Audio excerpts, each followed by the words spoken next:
This is the show dedicated to raising up the next generation of men of faith and character. My name is Mark Stanifer.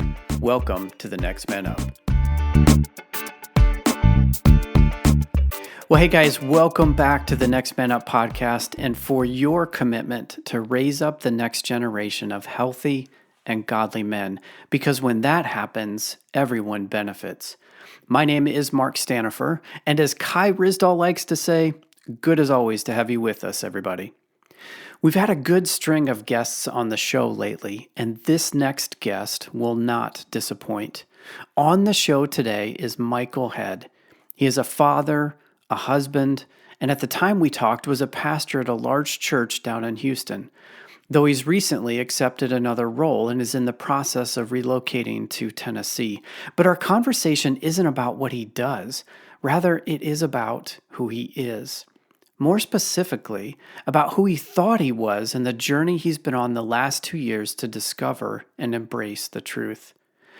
Michael's story is not one any of us would want to live. Until quite recently, he lived with no memories of his childhood before the age of 13. That's because the things that happened to him, nobody wants to remember. As a result, his life became about performing and perfection.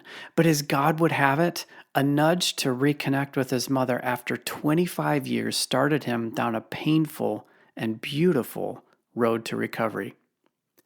The header on Michael's website says this: being true, being authentic, being me.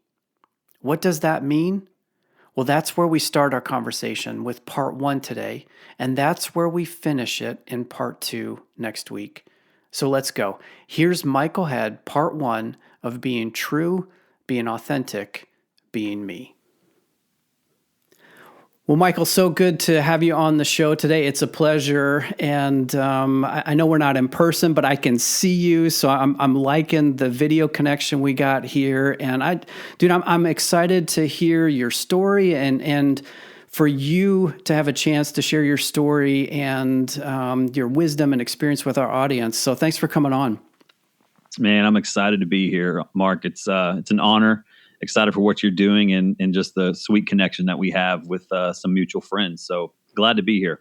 Well, cool. So as I was doing a little bit of research into who Michael is, I got on your website and I noticed your header, and it really resonated with me. And I thought that'd be a great place to start to just really introduce who you are and what you're about. So it says being true, being authentic, being me. What does that mean for you? Yeah. So I remember my header on the blog used to say something about like just getting after it or going after Jesus. And I was like, man, after I've kind of gone through some things, which we can talk about for sure here in a little bit, I realized that even what I put on the header of my blog was not real and it wasn't honest. And that really was how I was living my life for 20 something years. I was living in a way that was not true, that was not authentic, and really wasn't me. And it wasn't something that I did on purpose. It was doing the best I could do with kind of where I was. And one of the things that we can just kind of dive into it, Mark, was I had to take some time away. I was at an inpatient trauma center, which we can talk about. And while I was there, something that really rose up in me was that I was hiding who I was by being a performer, if you will. Oh, yeah. And by being perfect. And so I learned that just years and years of trauma that I had just stuffed. I pushed it down for a very long time with being a perfect performer, which even went into my relationship with the Lord. I felt like when I was 13, if I'm perfect, he's going to love me. Yep. Because when I was younger, if I wasn't perfect, then I would be abused in many, many different ways. And what happened is it even turned into my preaching. So I'm a pastor. I have the opportunity to preach in front of people, and it's just something that I enjoy. But what I was doing was I was preaching and I was looking for that instant gratification from people, performing and performing and performing. And so I came to a point where it's like, I can't do this anymore. I cannot live this way anymore. And what I have found, Mark, is that when I am true to myself, when I'm authentic to myself, I'm able to be who I am. And in doing that, I'm able to see myself differently. I see the Lord differently and everybody else. And it's such a free way to live. Wow. So this is as much a mantra really for you to live out as it is just sort of a declaration as who you are. It is, man. I have been on this journey since October 2018. And it's been hard. It's been dark. And what I have found was living. Yeah, it's not just something on my website. It's not just something on a blog. It's not something just on my Instagram page. It is truly who I am. And I don't say that bragging. I don't say that in a way like, hey, look at me. No, I say in a way because I want other people to be able to see a difference in me, or just even for the first time, they realize, man, I'm not going to hold back. I'm authentic. I'm real. Because I believe that too many people are stuffing down really what they're feeling and going through because they are so scared of what's going to come out. And so, yeah, this is 100% of how I am trying. I don't do this perfect every day. Sure. But man, I am trying to be the most true and authentic to myself that I can be. Well, what comes through loud and clear is that the after Michael has experienced some sense of freedom, and I can see the joy and the energy even as we're talking that didn't necessarily exist before. Yeah, I think that the joy of very energetic, very outgoing. And I was even beforehand, but it was like I had to manifest. I had to make it happen, Mark. I would even, when my wife wanted to go on dinner dates with people or go to birthday parties or hang out with people, there were many times where I couldn't do it, where I would say no, because I felt like, I'm gonna have to make this into somebody who I'm not to perform. And and when I would come home, I just wanted to be home and kind of isolate. And my wife didn't understand. We've been married for 10 years, and about 8 of those years, we didn't really hang out with other people. I could get on the stage and do all the things. I could be in front of a lot of people, but as far as individual one-on-one conversations, I couldn't do it. Because what I've learned is I believe my subconscious was telling me, look, you're not real. You're not who you are. And you're just going to have to keep faking it. And it was exhausting, Mark.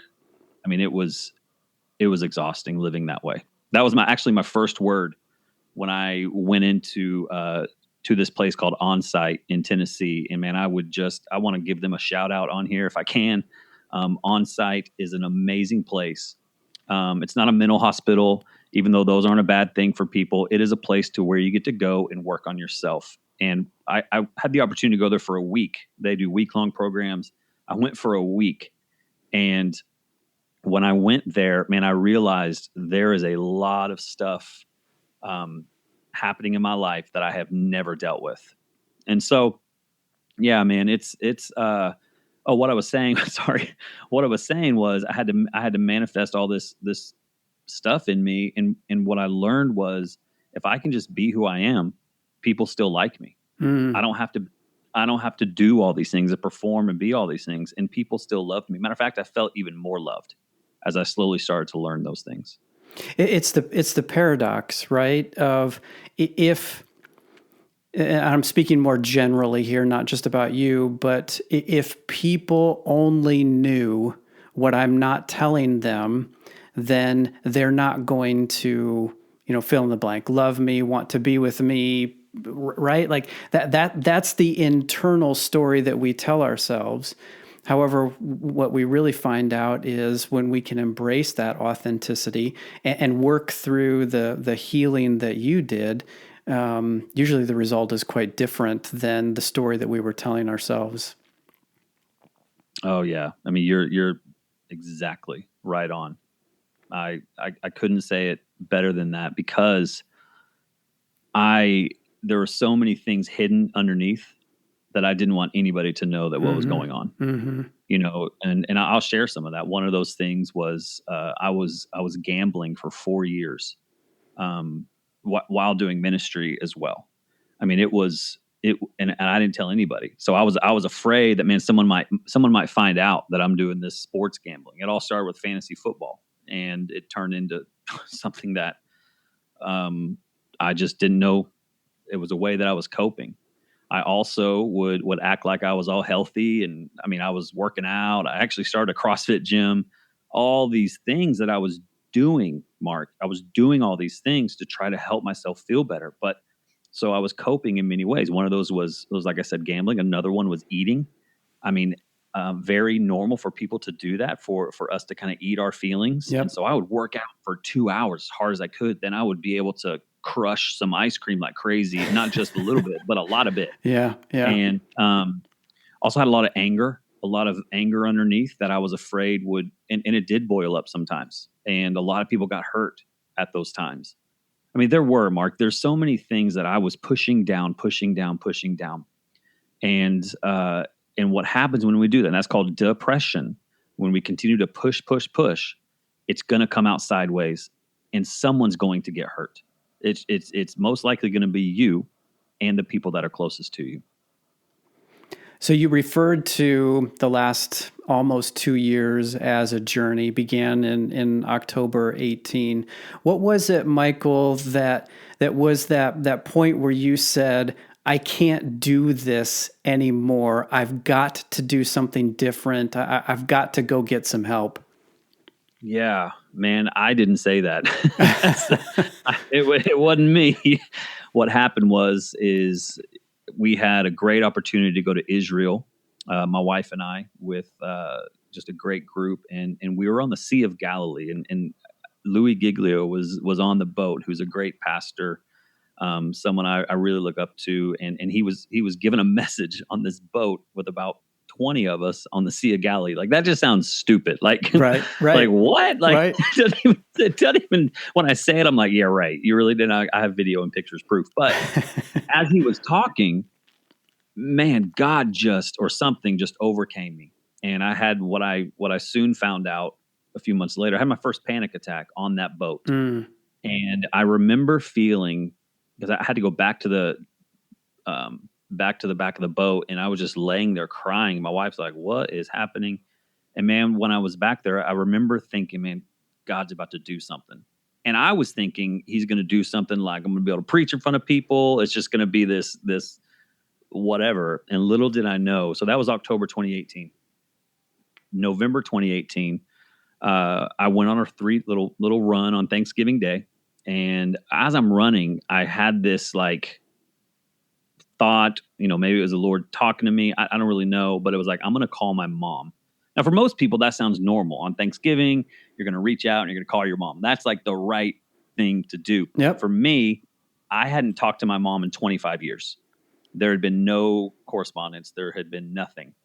And so I'm running, and this thought comes, hey, you need to reach out to your mom. Well, multiple problems. I don't have her phone number. I don't know where she lives. There's a lot of stuff. And so as I got back, I told my wife, and she didn't really respond. And I reached out to my sister, who I hadn't talked to in a long time either, and tried to get in touch with my mom. And the response was pretty much like, nope, it's not going to happen. And the response was actually a lot worse. There were things said to me and about me that were absolutely horrible. And a child should never hear those things coming from family, especially your parents. And man, I didn't realize what was happening at that time. Again, we had people over, we're cooking all the things. We have other family over. And I showed my wife the text that I got, and she just, I remember her sitting on the couch. She shook her head and said, "This is not good." And I'm like, "What do you mean?" And she was right. I ended up going down into a spiral, Mark, that was awful. What happened was extreme sadness. Like I told you, I'm pretty outgoing, pretty fun. And man, I went into a place where I wore a black hoodie over. I had the hood on all the time for that month of the rest of November and December. I didn't talk to anybody. I went silent. I was still trying to preach through this, by the way. I was still on Sundays trying to do that. And I was doing that. I mean, it's like a crack addict trying to get a hit. Yeah, That is That's the best way I can say it. I'm coming home. It was awful. My wife, she got very nervous and scared. And so I went back into counseling and was talking to somebody, and that didn't do anything but just kind of anger me. I then, again, December 2018, I gave up on my walk with the Lord. Wow. A crisis of faith was like, I'm done. This is stupid. My language started changing. I started buying guns. Things went off the rails. So became very depressed, had suicidal thoughts and tendencies. And my wife was like, hey, why don't you go to this place called Onsite for a week? And I was like, no, I'm not doing that. I don't need help. I'm a man. Mm. I don't need to do that. What are my kids going to think? What is the church going to think? Right. Anyways, ended up going. I was there for a week. It's called their Centered Living Program. Phenomenal program. Just outstanding. And while I was there, what happened was everything that I said earlier that I pushed down, all this stuff started to come out. So before this, my last memory as a child was when I was 13 years old. That was my last memory. Nothing. Even my wife. Go ahead. Nothing prior to 13? There was nothing. Wow. I could not. Not even like, there was just nothing. Yeah. And that memory was a sexual abuse at a Christian camp. That was my last memory as a 13-year-old. And so with that though, I would talk about it. I would, when I would go speak places, that was like my go-to, that was my testimony. God just transformed. It was that I'd kind of had worked through, if you will. But the other stuff that came up before 13 was stuff that I had never dealt with. And when I was there for that week, it all came up and it was triggering. I was going into panic attacks. Things were happening in my life I had no idea about. When I came home, which was almost impossible for me to get on a plane, when I came home, my wife thought she had lost me. My wife thought she lost her husband. And so when I came home, again, awful, horrible, didn't understand. I was triggered like crazy. I walked into Bed Bath & Beyond, which triggers a lot of people. I've learned that Bed Bath & Beyond can trigger anybody. There's just so many things, right. There's so many right. things. But my first kind of outing, I just had a panic attack and passed out in Bed Bath & Beyond. Wow. And my wife, she doesn't know what's going on. It was just all these things. In that process, I was asked to get a service dog, and I'll quickly speak about this because I was diagnosed with complex PTSD. Okay.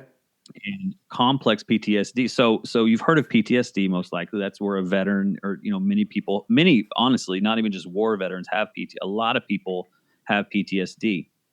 Complex PTSD is where you have been abused over and over, or whatever it may be. You experience trauma. Frequent. Over and over. Yeah. Yes, just all the time. And so it felt good to be, honestly, for them to say that was like, yes, now we're into something. They prescribed me to get a service dog. Cool story with that. I bought a golden retriever for my birthday a year prior. So I come, this is a lot. Your listeners are like, where are you? Here's where I'm at. January 2019, I come back from Onsite for that week. I completely go off the rails. I find out who my abusers were because what I learned was ages 5 to 13, I was physically, sexually abused, abandoned, neglected, that for a lot of those years. Wow. And I started to remember my abusers. I started to remember what was happening to me. And what did I do? I started to look them up, which got dangerous. When that started to happen, my wife was like, we need to get some help because things started happening in my head and I was kind of ready to be done with life. Praise the Lord. My wife stepped in, the church stepped in and said, man, we're going to get you some help. And I was like, again, no, I'm done with life. It was, Mark, it was awful. Praise the Lord. I got on a plane. I flew back to Tennessee, and Onsite has a 30-day inpatient trauma center, where they specifically focus on trauma of whatever different kinds. And I'm telling you, man, I crawled in there. There's actually a picture of me. They take your picture when you walk in for like their records and stuff. And I look dark. Just, I need to get that. It's pretty sad. And when I walked out, man, it's like a whole new human. And during that 45 days, I ended up staying. During those 45 days, my dog, her name is Lucy, was also getting trained to be a service dog for me. So she's going from pet to service dog, dealing with PTSD and triggers and amazing things that she does. So she's doing that. I'm working my tail off, doing so many different types of therapy. Again, this isn't where you're sitting, laying on a couch and talking to somebody. You're there with 20 other people, and they are doing their hard work in so many different ways. They have equine therapy. I mean, it's awesome, the different types of therapy that they were able to give me. And when I walked out, Mark, let me just say this. Again, like I've been telling you, doing. I was doing all the things. You name it, I was doing it. Why was I doing it? Because I thought you would love me more if I did all the things. Yeah. And if I performed correctly. And what I learned was I don't have to do anything anymore. There were people in those spaces that would say to me, without me saying anything about Jesus, without me saying anything about what I did for a living, because there's no way I was saying those things. They said, man, there's something different about you. And I'd get so upset about it. I'm like, stop it. Like they're like, man, what God do you talk to? And I would just say nothing. And in those moments, Mark, it would make me so upset. Remember, I gave up on the Lord. Because in those moments, God was using me and I wasn't doing anything. There were 3 people that accepted Christ and still to this day are walking with the Lord. All because not a sermon that I preached, not a podcast that I did, not an Instagram post, I didn't do an invitation. It's because they saw something in me, which blessed me. It just blows me away still to this day. I was just being myself. And God was just telling me, just sit back and relax. And I was able to walk into those spaces and he was using me. So I walked out. I didn't walk. I mean, I was able to leave. Right. You finished and you moved on. There you go. And I left and ran away. No.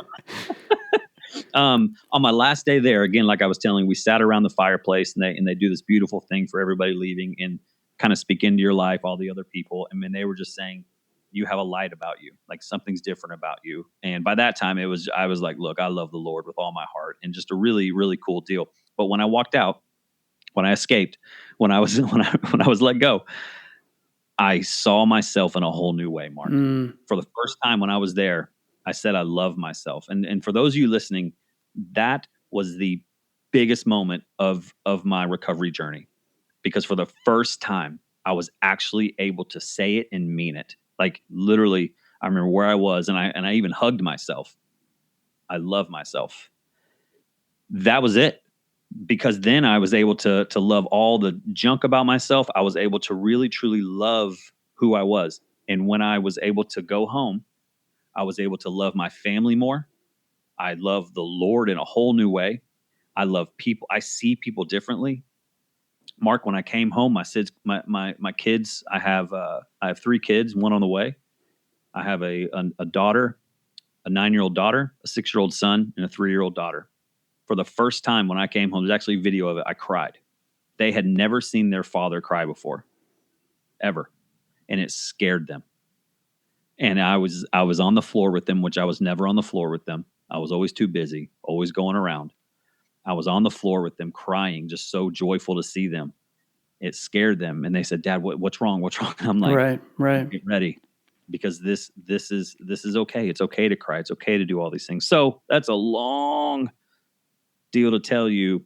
I went in one way. I dealt with some trauma. I dealt with a lot of things while I was there. I was able to kind of close my window of tolerance, is what it's called. So I'm able to function in life. There's still things that come up and still things that bother me. And I'm continuing my work. I'm still in therapy. But the greatest thing is I now am truly, like we said earlier, I truly am who I am. I'm the best version of myself that I can be. And I'm constantly working to be better, especially my mental and spiritual health. But gone with perfection, over that, overperforming, just Yes, sir. able to be who you are and to like yourself and to love yourself in the process. What a transformation. Yeah. Mark, we're made human beings. Yep. And science has pretty much shown by the age of 5, we go from human beings to human doings. Yeah. Because by the age 5, kids are realizing what they can do to get away with things or to please their parents or to just not be hurt. And I would encourage everybody to work really hard to become that being. And there's different ways to do that. Mark, you may not be asking for this, but I'm just going to say it. There's so many ways to find out, go back to that being that we were. What do we enjoy? What do you enjoy when you were 5? Like some people, you'd enjoyed coloring, you enjoyed drawing, but somebody said something to you that made you, I don't want to do that anymore. Mm-hmm. What's Yep. interesting about therapy centers is they have all these artsy things for you to do. They have stuff for you to do. And we have lost that as adults, especially as men. Like, I'm not going to color. Like, I'm not going to draw. I'm not going to do those things. It's not manly. It's not manly. Quote unquote. It's not manly. Yeah, exactly. Yeah. Exactly. So pretty awesome stuff there. You know, we spend most of our time here talking about manhood and masculinity and men and all that. But what I heard through your story is a theme. You probably don't even realize how often you said "my wife," but if it was once, it was 10 times. And props to her for being your advocate, for seeing what you were unwilling to see, and not just leaving you there, but like finding a way to allow you to go through that recovery, because she's still caring for kids and keeping the household moving and all of those things, right? And I don't even know what she does, but she was the one at home while you were working through your own journey. But props to her for being at your side and helping you to walk through that. Mark, her name is Erica. She's a mom. That's what she does. And she's home with the kids all the time. And I could not, I don't think I'd be alive today without a lot of things, but number one is her. I mean, she said, she threatened, or I said, don't tell my bosses about this. Don't let the church know about this. And she did it anyways. And praise the Lord that she ended up going out and doing that, because if you're right, man, if not for her, who knows what this would look like? Yeah. What a gift. What a gift. Oh man. Yes. So I'm curious. You kind of alluded to this, but there's this period of time where you're like, no, I'm fine. I'm not. I got this. I can work through it. What would you say were the one or two big reasons that kept you from acknowledging what Erica was able to see and really what you knew deep down inside, but were just unwilling to admit that you needed help? Yeah, I would say I didn't want to look weak, Mark. I didn't want what I had built up for so long to come crashing down, because that's all that I knew, and that's all what everybody ever saw. So if I showed weakness, if I didn't have it all, look like I didn't have it all together, in my mind, I had built this up, and others, it just became this mantra, like you said earlier, of who I am. Yep. And so what scared me, and again, I didn't really know. I knew there was something in my life. I always knew that, man, I wish I had these memories. I didn't know it was what it was going to be, but I always knew. And I just felt like, you know what? I'm not going to show weakness. I'm not going to cry in front of my kids. I'm not going to cry in front of anybody. Why? Well, we can get into that a little bit, but I'm just, if I show weakness, it's not who I am, and I can't live in that space anymore, especially as a pastor. I felt like I had to be higher. I felt like I had to be better. I felt like that's just what I had to do, which is complete crap. Because what I'm finding out now, Mark, go ahead. So not only, just to interrupt there for a second. So not only do you have this past that is haunting you, and you've got this this male stigma of I have to be strong, I can't show weakness. What you're saying is that the pastor responsibility was yet a third thing, a third, ball that you were trying to keep up in the air that kept you from really addressing this. Oh, 100%. 100%. I felt like pastors don't have issues. And I definitely cannot show weakness. And I have to have it all together for everybody else. Yeah. One of my things I said that I learned in this process was that by helping others, I was able to deal with my own stuff. So by me helping somebody else, I was able to push my stuff down even further. And that's what you thought? Like that's what your belief was through like prior to October 18? Yeah, subconsciously. I mean, I would help everybody. I mean, when Hurricane Harvey came, man, I was all in. I did everything. I mean, I was natural disasters. I turned into like Superman. And anything I can do to help other people, hospital visits, funerals, weddings, I mean, anything, I was there. And what I did is, again, I pushed down my own stuff that I didn't even know. I mean, I had sadness, I had all the things in normal, but I just didn't ever show that. Yeah. My wife would even say, it doesn't make sense how you're doing this. How are you keeping all these things up? And how are you never like ever breaking down? I'm like, I'm good. I got the Lord. And which again, it was just all an outer shell. Because the alternative. And let me say this though, praise the Lord, because that is what actually helped me to be successful, believe it or not.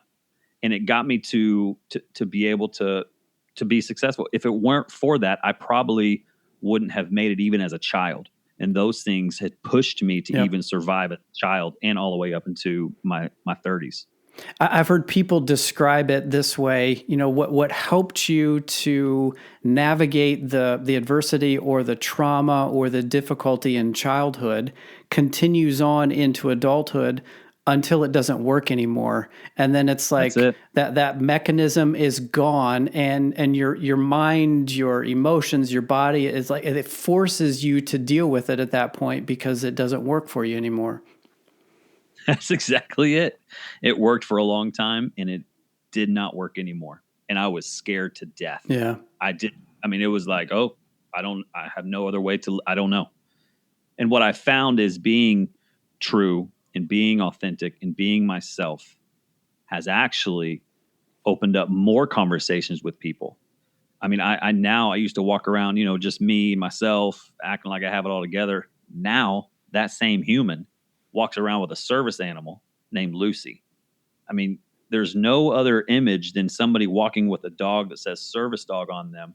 That, man, something's wrong. Like I wonder, we just do that. And that's not a bad thing, by the way, people listening. It's not bad to look at the dog or look at me. It's okay to do those things. The cool thing is that I'm able to walk with her and be with her. And it's hard. Let me just say this, Mark. It is hard every single day to do that, to put the vest on her and for us to go in public, because it is a reminder, number one, that, man, I've got some stuff I got to work on. Number two, I don't have it all together. And the best reminder is it's kind of like, great, I can go and do this. And it helps me to remember to just be who I am and to be authentic. And that dog and my life has opened up these beautiful conversations with people. It's just been out. It is so freeing to live in a way that I don't have to hide anymore. Well, hopefully your story is not filled with as much pain and trauma as Michael's. That said, I imagine many of you are familiar with the struggle to perform and to be perfect, or the battle to push down your emotions or conceal your junk because you don't want to be seen as weak.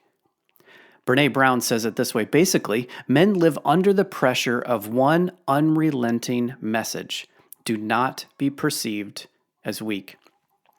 What I like about Michael's story, besides the better ending he's currently writing, is it's a reminder that admitting you need some help, whatever that might be, is not a sign of weakness. Rather, it is a sign of strength and courage. Had Michael's life ended back in December of 2018, no one would have looked at him and said, "What a great example of being a man. He was strong to the end and showed no signs of weakness." No, those that knew him would have said, "I wish I knew. I wish he would have asked for help." So guys, what would it be like for you to not have to hide anymore? To be able to be real, to be authentic? I hope Michael's story so far challenges you to let go of the old way of being a man and embrace a better, more healthy way. What could that do for you and the ones you love? Next week, we'll pick up with the challenges and opportunities across the mental health landscape today and how Michael is helping people by sharing his story. I know you'll want to hear the rest, so don't miss part 2. Okay, that's all for now. Have a great week, and I'll see you again next time. Until then, adios.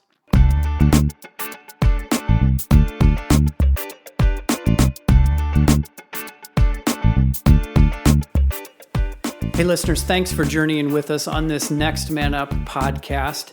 We would love to hear from you. Maybe you have a question or an idea, perhaps a topic for us to consider. If that's you and you want to reach out to us, you can get us at feedback@thenextmanup.com. That's feedback@thenextmanup.com. Again, we'd love to hear from you. Until next time, we'll see you later.